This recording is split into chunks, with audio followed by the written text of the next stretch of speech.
Hi guys, welcome back to Contest Prep University. I'm Joe Klemczewski with Adam Atkinson. We're going to continue on 3 or 4 more episodes in our series on contest day management. And we're going to kind of round out today, Adam, the series on carbs, no carbs, what if I'm too flat, too full, spilling over. We're going to finish with what if I just can't get a pump? What if I'm doing push-ups, doing some laterals, curls, and nothing is happening in the muscle tissue, no vascularity, no movement at all. What would your first move be? Yeah, when I hear no vascularity, water is going to be a huge culprit for that because that's going to make up a large amount of your blood volume. And then I would probably, just in case, add some sodium in that regard too. That's going to really help pull water into the muscle tissue and help that person get a pump. It's pretty much impossible to get a pump without water or sodium. Right. And I remember, if I go back to 15, 20 years ago when I first started coaching clients, I may have won the majority of my 400 to 500 pro cards with clients just because of being able to specifically know exactly what's happening in their bodies and make the right moves at the right time. So you've mentioned this a couple times, not even waiting until it's time to start warming up to test those waters, have somebody, answer questions like, do you feel full? Do you feel flat? Lift up your shirt. Do you see any vascularity?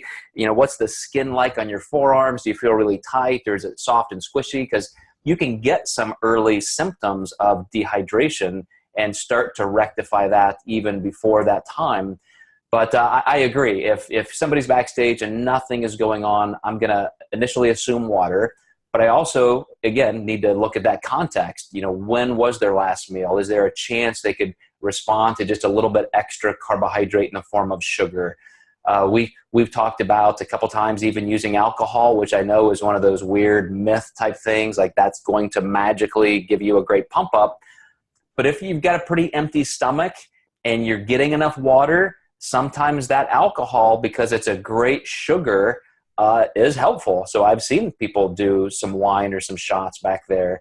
But food-wise, are you pushing more food into somebody if you think they really need it?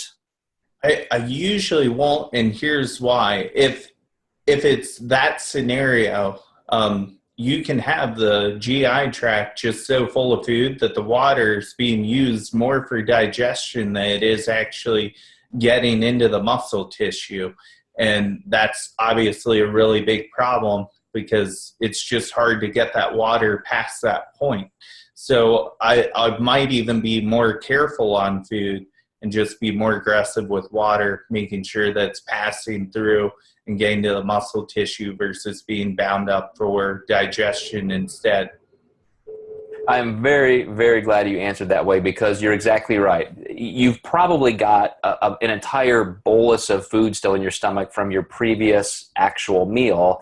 Then if you've done any food for a pre-pump up, and sometimes it's gonna vary what you and I use. I may use some rice cakes. I may use a candy bar, half a candy bar. Sometimes people with small appetites and they just don't need as much carbohydrate, could be a very simple sugar. I've seen people use jelly beans and Skittles and those kind of more fat-free, high sugar candy sources or sugar sources. I know some people still love to do honey. That's kind of an old school 50s, 60s thing. But anything to get a small amount of glucose if you really need that.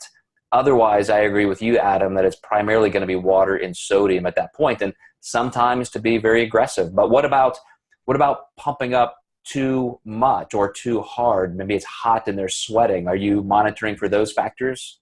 Yeah, because they can pump themselves to potential spillover at that point, and that's where some more salt can come in to just help them reabsorb, some of that water into the muscle tissue and just redirect everything. So that's the biggest thing for people to listen to is you're just directing where these fluids are going based on what you're giving people, and that can make a huge impact on how they look.